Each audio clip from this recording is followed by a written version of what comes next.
పరాయి పాలన మనకు వదిలి వెళ్ళిన శిథిల స్థితి నుండి మనకు తగిన నవభారతాన్ని మనం రూపొందించుకోవాలి.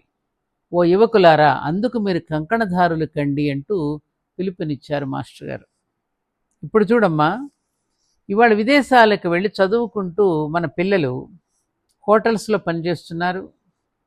ఏమ్మా, కప్పులు కడుగుతున్నారు, గ్లాసులు కడుగుతున్నారు, టేబుల్స్ తుడుస్తున్నారు, కమోడ్లు క్లీన్ చేస్తున్నారు, బాత్రూములు కడుగుతున్నారు, సున్నాలు వేస్తున్నారు, పెయింటింగ్లు వేస్తున్నారు, అన్ని పనులు అక్కడికి వెళ్ళి చేస్తున్నారు. అదే నీ దేశంలో నువ్వు ఎందుకు చేసుకోలేవు?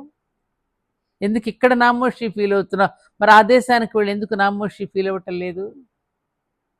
అది మాస్టర్ గారు చెప్పినటువంటి ఈ సందేశం నిజంగా నేటి యువత అందుకోవలసినటువంటి గొప్ప సందేశం.